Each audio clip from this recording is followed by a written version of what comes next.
Hey, this is Casey Shearer. And this is Ray. Do you like pop culture? We're pretty sure you do. Then come on over and check us out at deluxeedition.show. You will not be sorry.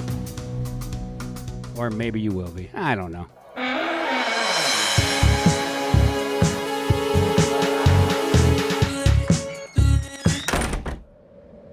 Hey, Laura! What on earth was that, John? It was Christine. Christine is dead, Laura. Welcome to the latest episode of the podcast That Wouldn't Die. I'm your host, Kevin. With me, as always, Zarin. Ciao! This week, we'll be discussing the horror classic Don't Look Now, starring Julie Christie and Donald Sutherland. Each week on the podcast That Wouldn't Die, we discuss guilty pleasures and forgotten classics of the horror and sci-fi genre with a comedic twist. Aaron, how are you doing? Bene. Come vai? Okay. I thought you were going to shoot back some Espanol at me. Espanol, some Spanglish. Now, this movie takes place in Venice, largely. So is that why you're busting out the Italian? I'm trying to talk to you with Italian. I'm the queen of Duolingo. What is your, how many days consecutively have you Duolingo'd? 7 days. 7 days, like The Ring? Yeah. But it's the same. I actually took Italian instruction multiple times. And I usually get everything right until we get to the test, and then suddenly I don't know how to spell anything. I always say the gooch for me in languages is, like, if you put a book in front of me, I can probably figure it out. But if I have to actually communicate with people, forget it. It's hopeless. Well, I shouldn't say that. If you drop me off on an island and they only spoke Spanish on the island. I don't know what's wrong. Again, allowed to mute yourself. I can't think of that at the time. I guess. What I need to do is date like an Italian mute. So he has to write everything down, and then we'll be solid. It's when they start yammering at me. I'm like, piano, piano. Which means slowly. Pianoforte. Because, I do the same thing. When you're talking in your native tongue and you get excited, it gets faster and faster and faster and faster. And then you're like... Well, we've been on other podcasts before, international podcasts. And generally, the notes we get back is, we are very loud. I don't know if that's an American thing. It's a Doherty thing. I think that's the gooch right there. And we come on strong. American. Brianna talks about, she lived in England for 15 years, in case you didn't know that, Kevin. I did know that. That people would literally come to you like, why are you talking so loud? What's the matter with you? Why are you shouting? It's a problem. It's a problem. People have said that to me all my life. I have had my hearing tested, but I feel like when I try to whisper, then no one can understand me. When has this ever occurred that you've been whispering? I Never. have considered it, and people are like, what? It's literally, my choices are shouting or mumbling. Interesting. One from column A, one from column B. Aaron! My whisper is so loud that the person I'm trying to not have hears me clearly. So you're trying to talk trash about somebody nearby, and they hear you crisply and clearly. Is that what you're saying? Traditionally, whenever I'm talking trash, the person is standing right behind me. As is the way. For goodness sakes. I can't figure out how to mute myself, but I want to cough. Oh, here, I can push this button. Hang on. I only need to cough when we're recording. But see, that's what you do. You say what you got to say, then surreptitiously you slide over and tap the mute button. Cough, cough, cough. You don't make it's not draw attention to the fact that now I'm muting myself. Cough. It's like emphysema, instant emphysema. Anyway, Aaron, give us your 30-second synopsis of Don't Look Now. Well, before I do that, I'd rather you have you not. have you seen on TikTok where they go, you have endless videos of people getting their ears dug out that are plugged shut? Maybe No, that's what's going on with you. perhaps. There's a Mothman in there. There's 15 pounds of God knows what. There's a They play that Mothman in horrible there? TikTok music while they just dig and dig and dig. It's super high focus. I told you one time I was flipping channels when we were on vacation, and I came across Dr. Pimple Popper, which I'd never seen before, and it was horrifying. Dr. Horrifying. Pimple Popper is the best, but all these shows, I don't care about your fucking backstory. I just want extreme close-ups. I used to watch that show, but like I said, I don't want to spend 20 minutes hearing how hard your life is because you got like a giant zit and nobody to pop it for you. Well, I what I watch it saw, often. it wasn't popping. It was more like I have a huge tumor, like a second head growing out of my shoulder that I can't turn my head anymore. So I finally went to the doctor to have him look at it. Yeah, I don't want to see lipomas. I just want to see cysts and blackheads. That's all I care That's about. not what was happening. Anyway, The bigger, the angrier. She stabs it with a butcher knife, and it becomes the Trevi fountain. That is the best. this is the most terrifying tale of all. Would you It's please tell very us about Don't Look satisfying. Now? Don't Look Now. Tell us about it, for God's sakes. As one did back in the 60s and 70s, you just sent your kids outside to go play for hours. You said, it's time for you to go outside and get some air. And the parents would lock the door so they could have sex and quiet. And it didn't matter if there was an uncovered well, an ocean, a lake, lions, tigers, or bears, oh my. You came back by dinner time. Didn't matter your age. I think I was locked out at like 5. Sent to the neighbors. The neighbors across the street, I thought I saw a little girl. Go over there, and I'd be knocking on the door. I hear you have a girl. My name is Aaron. Can I play? Would you like to So, of babysit me? course, sometimes, I mean, the thing about the 60s and 70s, it was probably better for the human race because you kind of thinned out the numbskulls and the people who just, were too dumb to be alive. Nowadays, everybody's in bubble wrap, so now they're all going to reproduce, and that's going to be the end of civilization. So, as what would happen is sometimes, you had 2 kids, and then now you have 1. We haven't even gotten to course. Venice yet. Are we ever getting to Venice? Or is that in the second half hour if You you're gotta a 30 go second for it. synopsis? So, of course, the mother is very upset, and the father could give a fuck.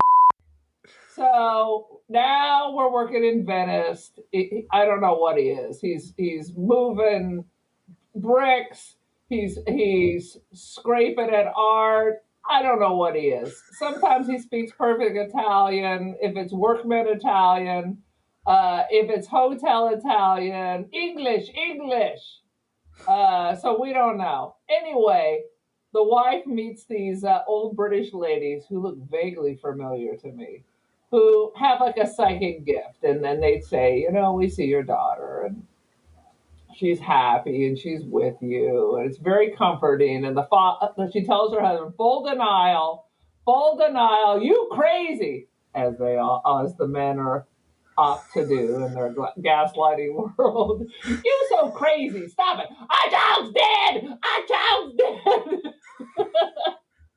For God's sake. Wait, I have to defend men everywhere because this is the 3rd straight episode where why are they gaslighting these poor old ladies all the time? Look, Ask yourself, why in every movie do you have to throw that in? I think you're allowed to be skeptical if they're like, I met these strange blind psychics at the open air. It's like, no, I can be skeptical about that. That doesn't mean I'm gaslighting that I'm Ike Turner or abusive. My wife mentions black magic. Movies, it is the husband telling the wife, the wife knows, and the man says no. And as it turns out, he's the psychic one. He's the worst psychic of all. He couldn't predict his child was going to be dead. It was like psychic when it is of no value to you. Right. As is the way. Sorry, continue. Do your thing. Anyway, they get a warning that he needs to leave Venice immediately. Bad shit's going to happen. There's a serial killer loose in Venezia, which I'm surprised there aren't more. Just throw him in the canal. And hijinks ensues, and yeah, he don't listen. So you get what you get. You get what you get when you gaslight, evidently. Aaron, had you ever seen this before? Yeah, I've seen this a couple times. I remember I had never heard of this movie, and then I was watching. European, Yes, which means, it was slow to Americans. It's European, and it's from before I was born, like just before I was born. Oh yeah, I don't even know. Is it from the 70s? It's 72, 73, right. 73. But I was watching like the 100 greatest horror movie moments on AMC or Turner Classic Movies, whatever it was. And they showed and of course they reveal the ending. So I knew what the surprise twist was going in. But it was like, I think it was John Landis of all people was like one of the people that they interviewed. And he was like, oh yes, when I saw Don't Look Now, it was the ending really messed me up, blah, blah, blah, blah, blah. So I'm like, okay, well, I'll have to check that out sometime. So I did wind up seeing small people. That's what it is. Now I saw it, I want to say like 15 years ago for the first time, and I felt like I enjoyed it more than I did on this viewing. I feel like I understood it more this time. Okay. When I saw it before, I thought the old ladies were like witches. I thought they were like causing things to happen. And I thought, because they were very reminiscent of the Rosemary's Baby neighbors.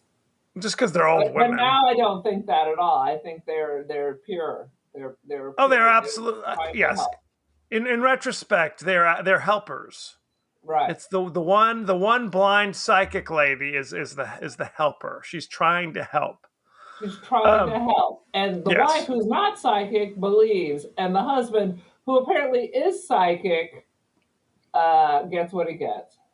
And this was based upon a short story by Daphne du Maurier, who did Rebecca and also did The Birds, which we didn't mention. Right. She wrote both of those stories. And I guess in the story, it really hits the fact that the husband, is kind of psychic but doesn't know it. Like at the beginning of the movie, and they kind of hint this in the movie, where it's like at the beginning of the movie when they're in Venice, or excuse me, when they're in England, I guess, and he's doing something with his slides. He has like a premonition that something's going wrong, and that's why he runs out to find his dead daughter. Right? Like he knew. Now, that would have been helpful information 10 minutes earlier. Right, Don't tell me after my daughter's dead. Tell me when I can actually do something about it. In the movie, that hits him, and then there's like he gets a vision of the future with his wife at a funeral. But once again, what good is it to be psychic if you can't figure any of it out? Right. You know what I mean? I'm going to have a vision that I win the lottery and I have billions of dollars, but I can't figure out how this is useful to me. I can't figure out how to put it together, what it means, da-da-da-da. So. Right. Well, and this movie, we could definitely say, is a bit of a slow burn, if you will. We talked about the European style. European. Artsy. It's kind of an artistic flavor. Because there's long scenes of Donald Sutherland just kind of walking through alleys and the canals in Venice. Just extended scenes. I would love to be in Venice in winter time when you get all that fog. Usually I'm there when it's a swamp, but no, usually you're there. Mysterious. Huh? Erin's what we call a jet setter in the biz. She's constantly flying off by herself. Here we go. Songs for the jet set. That's me. I have been to Venice many times. It is amazing, amazingly beautiful. You can't imagine it. No picture fully shows you what it looks like. You have to actually be there. I've been to Venice one time. I stayed in a hostel. And just, I mean, frankly, Italy's this way and France is this way. We're like, there's so much interesting historical architecture and things like that. But there's also a lot of just crap and dirt and trash everywhere. So just understand. You gotta figure it out. You gotta do your research. And they gotta also do have a ton of stuff. So unless you want to exhaust yourself running from place to place, you just gotta pick a couple of highlights and assume you'll be back. Otherwise, by the end of your trip, you're like, I hate this place. I'm going to burn it down. Well, hopefully don't go directly to I'm going to burn it down. But yeah, I took a semester after college to study art history, and we were banged 7 days a week. Yeah. From breakfast till dinner every day. By the end of the first week, I was like, I hate art. I'm going to pretend I'm sick and stay in the hotel and just be free. I was like, well, it's like a workout. It's like a marathon. Yeah, when I went to Europe, and you go to these places. I was in college, so I also drank all night. So I was running on 3-4 hours of sleep. Yeah, you can't do that. Buddy and I backpacked through Europe, and we went to all the capitals of Western Europe, more or less. And you'd be in France for a week or London for a week, Paris. And every day you're getting up early, spending all day walking around, going to museums. Well, we're poor. We don't have a car. So we're walking here or there. And then you get home at 5 or 6 and just be wiped. Yeah. Be absolutely wiped. And then you get up the next day and do it all over again. Because when are you going to be back? Maybe never. My advice for those future travelers is either do one big thing or 2 little things a day and then draw a line. And then just sit and watch people and just relax because it's supposed to be a vacation. It is. Don't panic and assume you'll never do it because you won't have fun. Well, and don't take pictures of things. No. Take pictures of yourselves at play. You know what I mean? It's like it should be selfies at places, frankly, because then you'll go back and look at it. Otherwise, who cares? It's like, okay, well, here's a cathedral in Barcelona. I can go online and find pictures of that. You know what I mean? Right. I was on a trip with my friend Linda. She's like, why aren't you taking pictures? I'm like, because what am I going to do with this? I mean, I'm at the back lot at Warner Brothers. So right. Unless I'm doing a stage thing with you or me or there's something architecturally relevant, I'm like, what am I going to do with this? Right. Usually I'm on vacation. I'll take a few pictures just to post on Facebook, and then I delete all the pictures. Then I wipe my brain clean. I'm in it, or if it's something important, I go back and delete it. I got 20,000 pictures. Goddamn iPhone. Okay, let's get back on track. Aaron, what you got for the highlights? We all agree that Venice is the best, and even though the gondola ride is $100, you still have to do it at sunset, even if you're with just your homies. It's worth it. Fair enough. Don't look now. I already gave you my whole description. No, I'm saying highlights. What you got? Oh my God. Why does Donald Sutherland have to show his ass in every freaking movie? Why do we need to see it in Animal House? Why is he like the hot stud of the 70s? What's that all about? That is kind of funny. What we do need to talk about, there's literally a 20-minute musical montage sex scene between Donald Sutherland and Julie Christie, where it's that weird, there's at least one scene where her head is in his armpit kind of thing, where I'm just like, maybe they did it differently in the 70s. But there's not a lot of armpit play. Why did they do it Udo Kier style? That's what I'm talking about. No one, okay, maybe I do it differently. There's no armpit play in my bedroom. That's a little glimpse, and that's all you're getting. What about knee? Is there a lot of knee kisses? There's a lot of knee kisses. It was bizarre because it is kind of like a perverse game. Yourself up. When anal sex becomes boring, where else can you go but armpit kissing? Where else can you go? It's like a perverse game of Twister. Is basically what it is. Like no one's ever heard of such a game, but it goes on for 20 minutes. Where I'm like, is there no more plot to this movie? Yeah, so too much. Very upsetting. Most if you ask me. I mean, Julie Christie, I think, is beautiful, but no one. Stop with the ass, Donald. You think he shows up on the first date? It's just like, now when's my ass scene? Let's work this in. Is it in the museum? Am I walking down a canal ass You out? got a makeup artist who's down there powdering up his ass, lancing boils and putting cover up on. Here it comes, Dr. Pimple Popper helping out It all goes back on to that. retainer. Exactly. Give people a break. Yes. Give us, the audience, a break, for God's Nothing sakes. more. At least it wasn't full frontal. Yes. So there's that at least. Let's also talk about how it seemed as though Julie Christie and Don Sutherland had the same kind of crazy curly 70s hair for some reason, where it's like I curled my hair and then went to bed and then just rolled out of bed. I gotta say, I wonder if I don't know if it's just natural, because for both of them, I've only ever seen them with curly hair. No, Sutherland definitely had the curls in the 70s. In the 70s, he was all curled out. I think by the 80s, he was not curly anymore. I don't know if he started straightening his hair or if he curled it in the 70s. I don't know what was happening. In this time, it was very awesome to have curly hair. In fact, the perm was all the rage.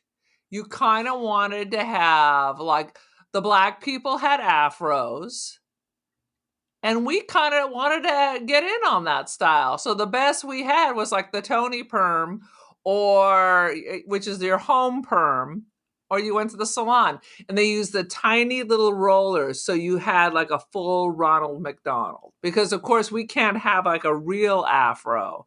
So you got this kinky, round, crazy curls. Now, Aaron, you had a perm far later than people had perms. Correct? It was in the 70s. It was like the late 70s, and Mom gave me a home perm that just simply fried my hair out. I remember you having one in the 2000s. Oh, I keep trying to bring it back because my hair is Marsha Brady thin.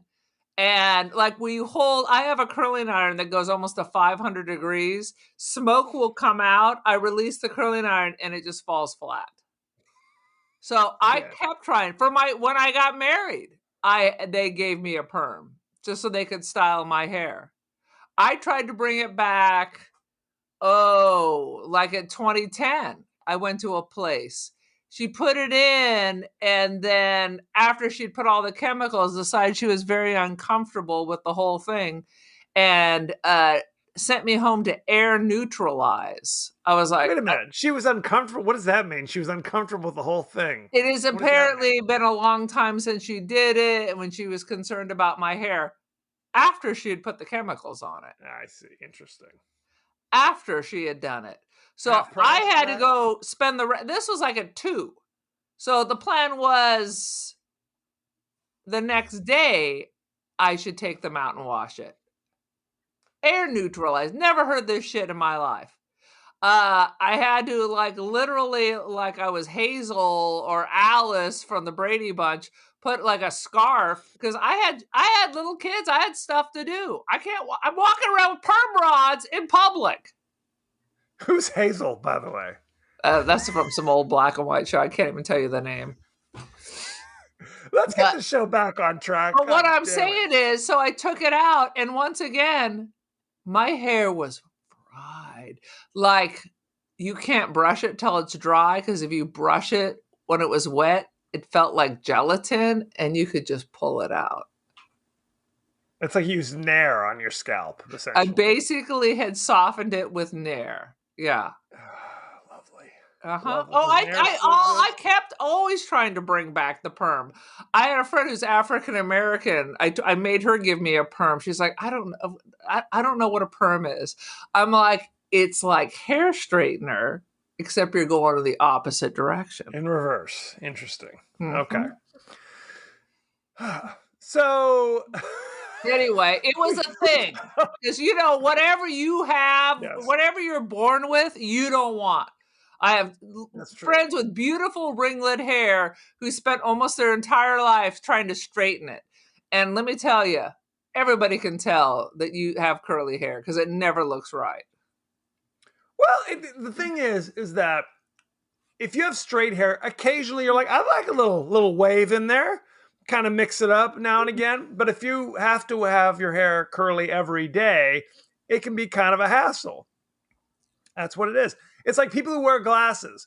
People who don't wear glasses, every now and again, I would like to have glasses on kind of as a fashion. But if you have to wear glasses every day, you're like, not feeling it. Where are my contacts? I remember feeling very left out because I didn't have braces, and then I got braces, and then I was like, oh. That's ridiculous.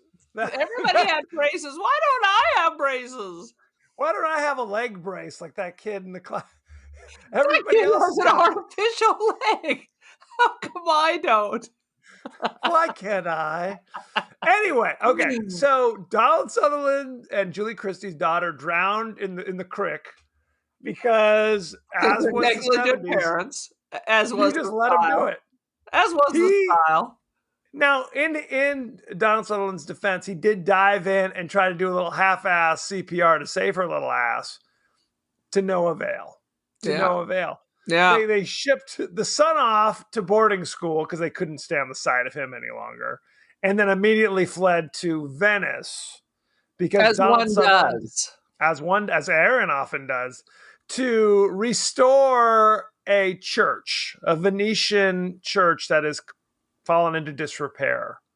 Evidently, I mean, it was so ridiculous. So you have Donald Sutherland with the workmen putting up what? It looked like a plaster of Paris homemade. They're doing mosaic. They're restoring. No, not when he fell. I'm talking about when he's with the workmen on a ladder, and they're hoisting in a giant statue. It's a gargoyle. You don't have gargoyles like 10 feet. They're up at the rafters. Do you have gargoyles on churches? Maybe you do. I don't know. It seems kind of sinful. No, they're usually at Notre Dame has famous gargoyles, but they're like rain spouts.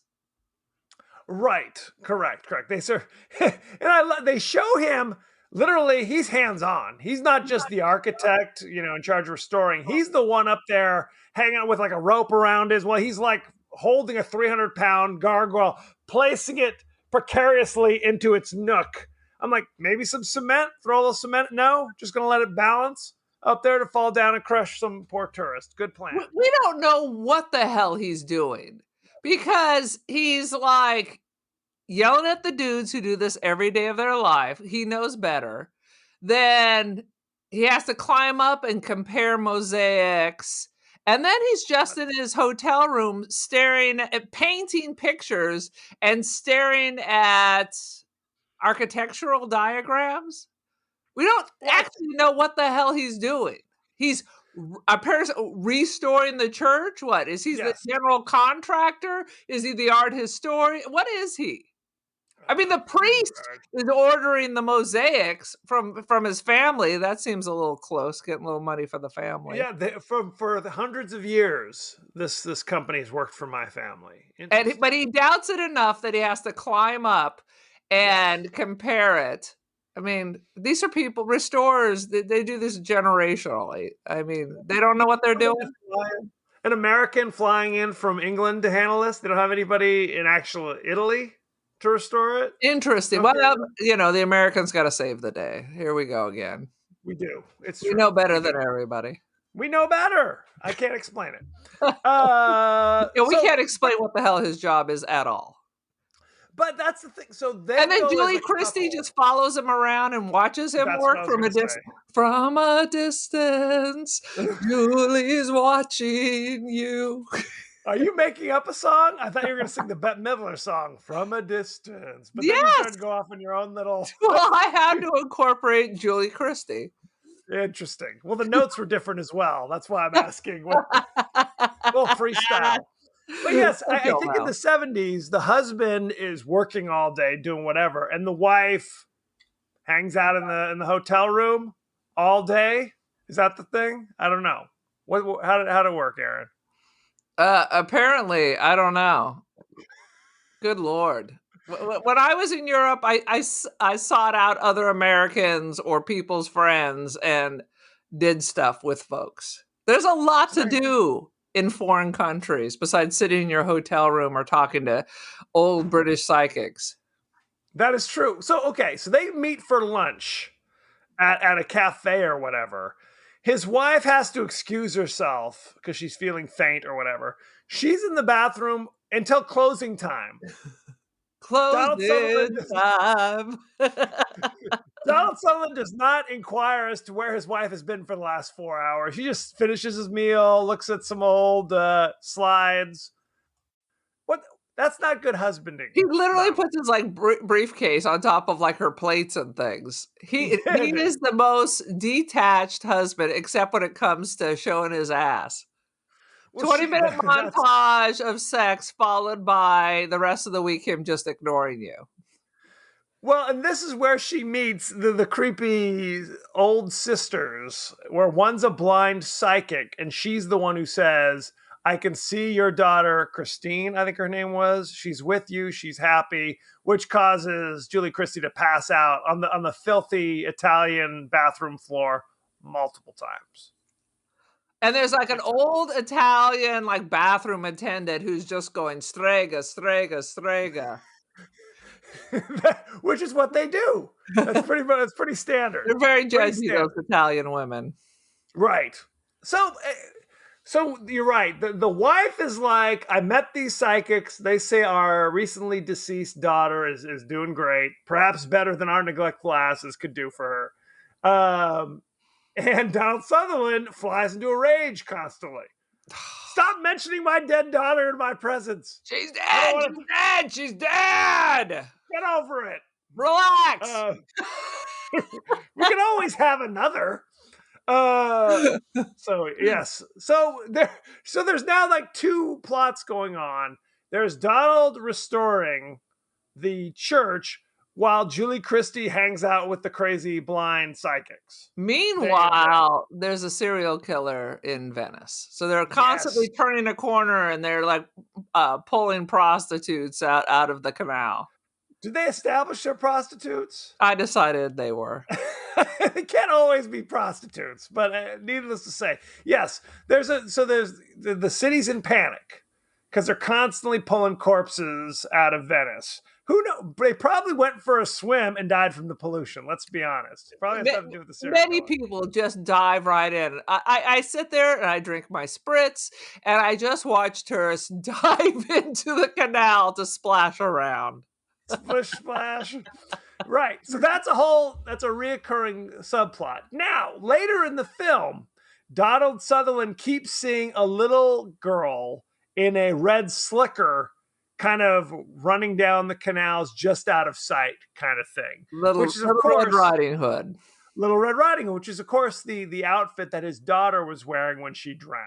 Because God knows having these moments. There was only, it was a one of a kind. It was haute couture. It was just for the runway. No other red rain jacket could exist. Do not exist. Now, later in the movie, they get a call from the boarding school in England saying, little Billy, your abandoned son, is having some issue. Did they ever tell us what the issue was at school? I don't know. He bonked his head. He did. You know those British boarding schools? It was probably a circle jerk gone terribly wrong. Is that a thing? Is that traditional? I like to assume between the beatings and children raising other children, there's all kinds of hijinks in British boarding schools. See, I where think you go when you're like 7. Yes. And then you never see your parents again. I thought it was going to be like a Wuthering Heights situation, but you went directly to circle jerks. So I don't. Who knows what the story is? Was there private boarding schools in Wuthering Heights? I don't know. It's kind of a gothic building where, you sleep in straw in the corner. I think that's how they did it. Isn't that what the boarding schools were? Cliff. Isn't that the thing? I didn't go to boarding school. I went to boarding school, but it wasn't a British boarding school, and I wasn't 7. Did you sleep in hay in the corner of your dungeon cell? That's what I want to know. I did not. So Julie Christie's like, I'm going back to England to make sure everything's cool. And Donald Sutherland, it's like literally the bishop who he's talking to. He's like, where is your beautiful wife? And he's like, oh, she went back to England because our child, has almost died. Right. And the bishop's like, you should have gone with her. And he's like, anywho, let me look at these mosaics. Yeah, I can't be bothered. Once again, emotionally detached. I can't be bothered. One child dead. I'm just going to assume all my children are dead. He's like, moving on.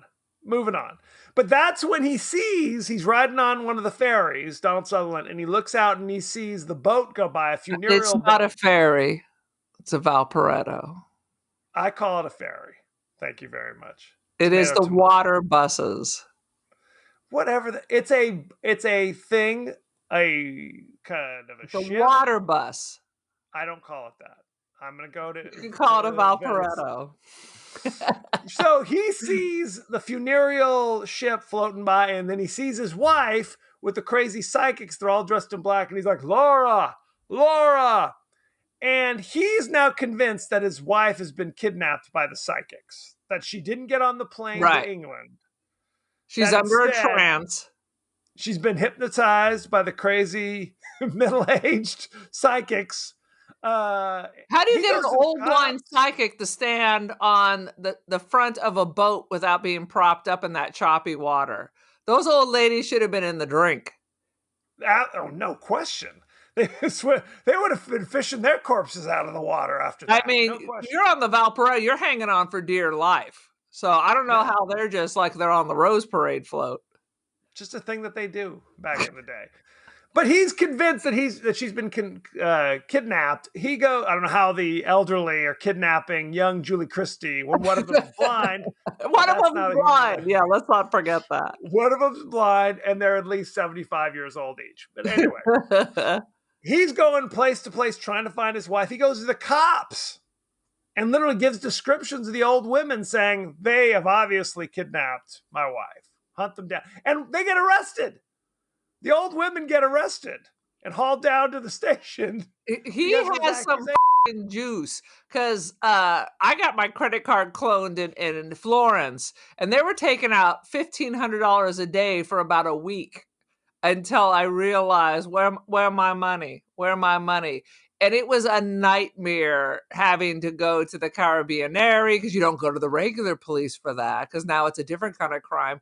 People are not just jumping into action. Mostly they Let me talk. handle that. I was the criminal. Absolutely. And I had to get a notice from the U.S. Embassy, the consulate. It was a freak show. It was a total freak show. So he eventually gets the call from Julie Christie going like, I'm in England. Everything's cool over here. And he's like, whoops, I guess I better go down to the station and release the poor old biddies from their torturous cell. I mean, they're probably being waterboarded at that moment right then and there, for all we know. I can For tell you goodness the sake. police would all be smoking cigarettes while they questioned her. Looking at That's her. what they do. That's what they do. They were like always smoking. It's Europe. When I was in France, there would be dudes leaning against the no smoking signs, like chain smoking. Yeah. There's no shame. No shame. You'd be in a train car with no ventilation, the non-smoking car, and somebody would sit right next to you and just start lighting up. And you're like, bro, come Yeah, on. vaping's not a big thing. It's old school there. Everything old is school. new again. They're rolling it themselves. rolling their own. I just got some tobacco from Turkey. You could smell the reek of just old stale cigarette coming down the hall. And espresso and diesel. Europe smells like cigarettes, strong coffee, and diesel. Sounds delicious. With a hint of Anyway. sewer. With a hint of sewer, we're stepping in dog poo. Anyway, so he feels bad, so he gets her released and walks her back to her hotel. And that's when she proceeds to start having a seizure. Because he's like, I think I'm going to leave now. Adios. And she starts spazzing out, get him back! Get him back! Because she's The psychic. shit's about to go down. The shit's about to go down. Because I think throughout the movie, they were like, you guys should leave. You guys should both go back to England. Get the hell out of here. You're in danger, kind of thing. There's kind of an undercurrent of danger is the Right. idea. He's in And of course danger. He's in danger, and he is not listening. He listens He to does no that. He one. gaslights. He says, He hey, is. relax. Relax. Come on. Have you forgotten to take your medication? Take your medication. Like, drug her up immediately. Drug her up to shut her up. I was like that. I thought that was so awkward. I was like, oh, you're real. That's how they do. That's how they do it. Mhm. Well, again, I feel like I'm always defending. The Why are you abuser. defending Donald Sutherland? You know he's a dink. Okay. they are both dealing with their grief in their own ways. Okay? She is in her feelings where he is kind of putting up walls. He doesn't Right. want to deal. The only feeling he wants is on his penis. That is true. That is true. But I mean, the thing about it, but that's what I'm saying. If a psychic comes up to you and starts talking to you about your recently deceased daughter, I think you could have a negative reaction to that, Aaron, and not be. Well, I would also be concerned. I mean, if the psychic comes up to me and says, "I see your daughter with you. She's happy," I would get a sense of calm. You know, as long as she's not asking me for $20,000 for an enhanced reading, that would make me happy. I would not like try to punch old ladies. Do you know what I saw? This reminds me. I was watching. I don't watch a lot of Modern Family, but I happened to watch one episode where Sofia Vergara and her niece go to get like a reading. And the whole time, her little niece is sitting there with her glasses going like, I can't wait to just rip into this psychic. This is such BS. But by the end, she could tell that her aunt, Sofia Vergara, like got something like, oh, your grandmother's so proud of you. And it was like a therapy session. So at that moment, she realized that there was the value to it. And therefore, even if it is hooey, you know, it's not hurting anybody. Right. It makes her feel happy to go and get the reading from her grandmother kind of thing. So there you go. Well, because it used Go to ahead. be illegal. It used to be illegal to do these psychic things because people Right. took advantage. And now they Right. slap. Dad used to say he had these clients that were gypsies and they would be in trouble for doing the psychic readings and stuff. So he was their attorney. But then they changed the law and now they slap for entertainment purposes only. It's the people who actively go after these vulnerable people and $10,000 to get the curse off of you and that kind of shit. No, that's true. It's like if you pay somebody for a reading, Drag me to hell. up front, drag me to hell. You pay whatever it is up front, and then they do a reading, and then you leave.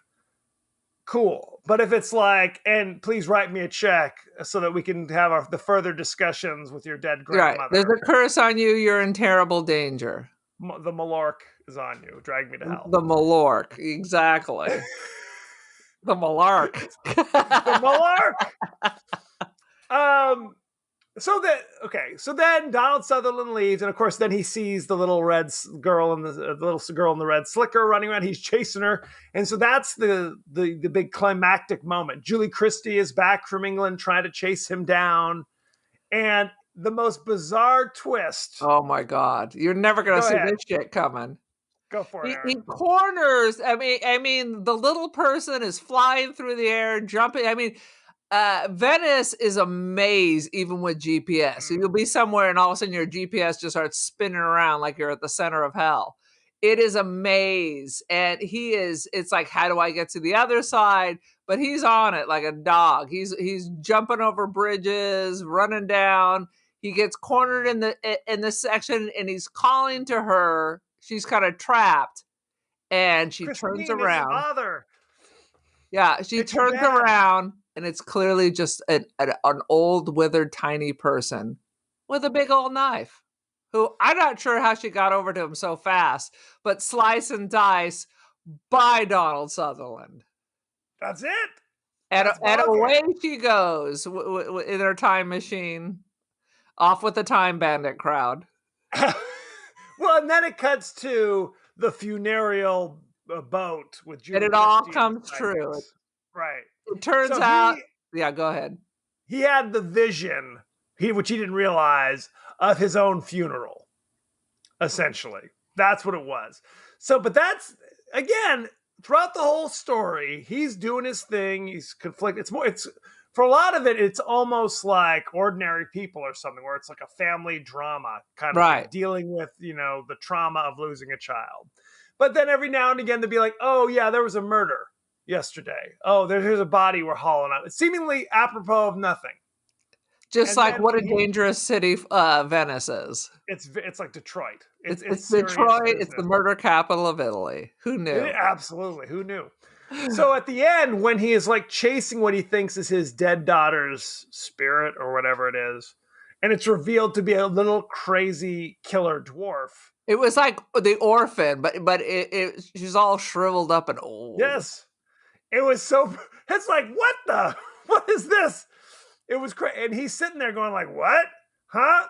And the killer comes up and just gets him like with a cleaver right to the throat, and that's ball game. Poor Donald. I mean, you don't see a small person with a cleaver coming at me, and let me tell you, that little old person was sprinting, not out of breath, ready to go, kill some more. It's like the little devil fetish doll from Zuni, Trilogy of Terror. He was not catching up. He wasn't. Donald Sutherland is a grown man, long-legged, could not catch up until like a blind corner, like a dead end, and then there it was. Boom. Ball game. Boom.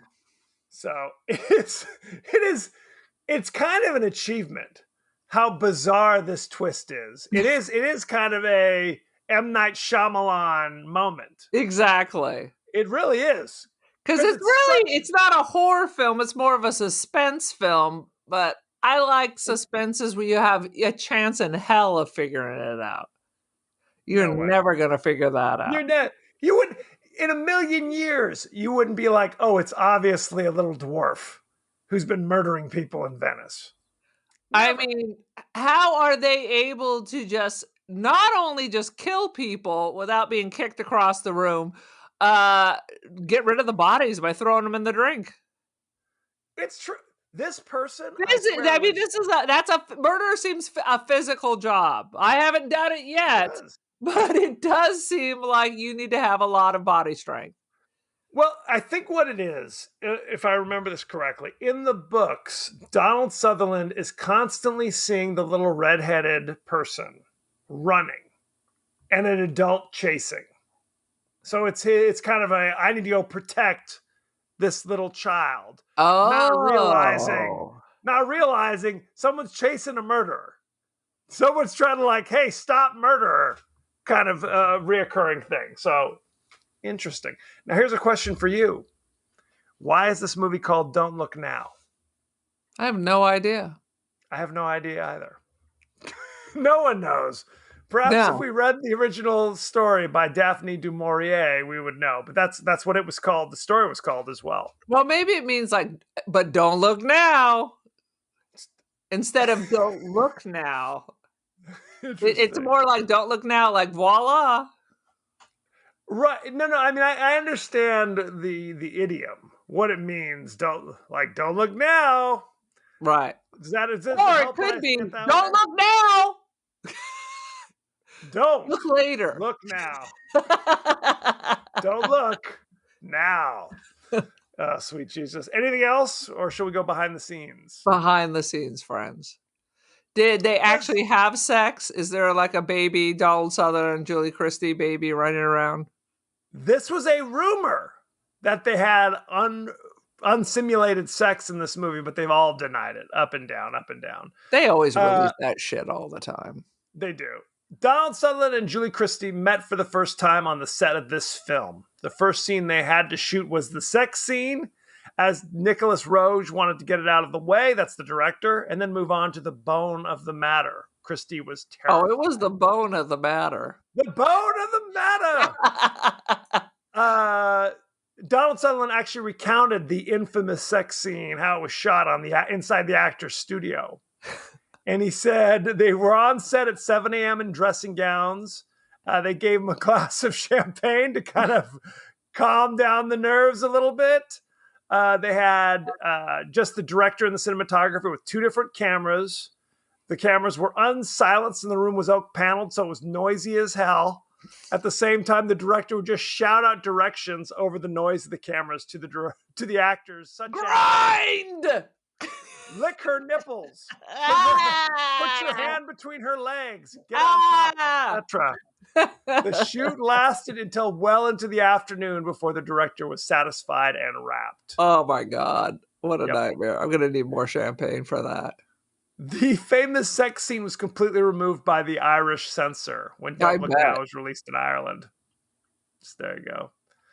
Renato Scarpa, who plays Inspector Longy. That's the police officer that Donald Sutherland is constantly talking to. Yeah. He didn't speak any English. He just read the lines he'd been given without knowing what they meant. He did pretty good. He pulled it off. It's like ABBA. The girls didn't speak any goddamn English. This added to the sinister quality of the character. So I'm not sure about that. The scene set in the church where Laura lights a candle for Christine was mostly improvised. Originally intended to show the gulf between John's and Laura's mental states, John's denial and Laura's inability to let go. Right. The script included 2 pages of dialogue to illustrate John's unease at Laura's marked display of grief. After a break in filming to allow the crew to set up the equipment, Donald Sutherland returned to the set and commented that he did not like the church, to which Julie Christie retorted that he was being silly and the church was beautiful. And the director thought that the exchange was more true to life in terms of what the characters would actually say to each other. And they did the scripted version and opted to leave in just their regular conversations, their real life exchange. Mm-hmm. So there you go. Isn't that good stuff? Yeah, that really brought something to the movie. It was the most important moment of the film. It was pivotal. Let's talk about the cast and crew, shall we? Let's talk about cast, baby. Nicholas Roeg, I'm sure I'm messing up his name, was the director. Nick Rhodes, like the guy from Duran Duran. Yes, he was the keyboardist. Nicholas Roeg directed Walkabout. Rogue. Not Nick Rhodes from Duran Duran. Roeg. He directed Walkabout in 1971, Don't Look Now in 1973, The Man Who Fell to Earth in 1976. Oh, Little Bowie, huh? He did The Witches in 1990. That's the Angelica Houston. I do enjoy The Witches. The Man Who Fell to Earth was also very European. Absolutely. He's a English director, if I'm remembering this correctly. And let's talk about the cast. We've got Julie Christie. She played Laura Baxter. She was big in the 70s. She was Laura and Dr. Zhivago, too. Laura and Dr. Zhivago, Fiona Anderson in Away From Her. She was Clarice and Linda Montag in Fahrenheit 451. Mm-hmm. And Laura Baxter in Don't Look Now. She's real. She was big in like the 60s into the 70s. I think by the 80s, that was pretty much it. And this was not uncommon at that time. This happened to a lot of women. A lot of women. You're absolutely right. Where they were big and then they reach a certain age and it's like, well, you're not a sex kitten anymore. Peace. Go get married. Pretty much. Like who else? Like Faye Dunaway. I mean, she basically was big. She was Bonnie and Clyde, Network, and those things. And then by the 80s, they're like, okay, moving on. Mommy Dearest. Mommy Dearest was kind of like the tail end of her. Donald Sutherland. You know him from The Hunger Games, Catching Fire. He was in Pride and Prejudice in 2005. He was in The Hunger Games, Mockingjay, Invasion of the Body Snatchers in 1978. Oh, yeah. All sorts of good stuff. Well, that's the one with Jerry Garcia. He was in Animal House. Yep. He was in Clute. He's been a bunch of shit. Ton of stuff. Any Father of Kiefer Sutherland, of course. That is true. Do you want to know about any of the other actors in this movie? Tell me about the old ladies. Hilary Mason played Heather, the blind woman. You know her from such things as Don't Look Now. She was in Robot Jocks in 1989. She was in the TV series 9 episodes of Aquila as Mrs. Murray in 97 through 98. And she was in Dolls, your favorite movie, in 1986. Oh, she was the toy maker's wife. That's it. That was her. Oh my God. That was like 20 years after this. She was like 100 here. Yeah. The other lady looks very similar to one of our brother-in-law's mother. I'm not naming names, but the blonde lady. Wants a nice change of pace. Yeah. Let's see. Clelia Matania played Wendy. You know her from such immortal masterpieces as... You know her, she was Italian. You know her from Don't Look Now. She was in Il Succolo Pickwick. Wait, TV the series. blonde British lady is Italian? You're Yes. looking at the wrong person. I am not looking at the sister Wendy. She was in the Monte Carlo Story as Sophia. She was Madame Masson in Just Before Nightfall in 1971. And some other things. So there you go. That don't sound right. I think you're making shit up. Well, that's what I do. So let's talk about the ratings, shall we? Don't Look Now currently has 94% on Rotten Tomatoes certified fresh. You know what the audience gave it? 72. Close, 76. 76. They did not enjoy it as much as the critics. Let's look at the top critics. We've got Peter Bradshaw from The Guardian. It's a ghost story. It's a meditation on time, memory, and the poignancy of married love. And it's a masterpiece. It is a There you go. masterpiece. Peter Travers of Rolling Stone says, that dwarf in a red raincoat will fry your nerves. It's true. And Vincent Canby of the New York Times said, not only do you probably have better things to do, but so I'm sure do most of the people connected with this film. Boom. That was a negative review. So there The you little go. dwarf lady was also in a Fellini film. She worked. She worked. She did her worked. thing. And you're right. Apparently, the British lady is actually an Italian lady. I think she was born in England, but became, looks like Italian descent, and then eventually... I never would have guessed. That's interesting. So, what is your rating for Don't Look Now? Oh, I wasn't quite so enthusiastic about the whole thing. So I'm just going to give it a 2.5 small people throwing big people into canals out of 5. I think I'm going to give it 3 out of 5 little red dwarves slicing throats as they are prone to do. Slice it and dice it. It's, you know what? I would say if you knew nothing about this movie and came in cold, you would find be it kind of slow. bored. You would find it slow, but I think the ending would freak you out.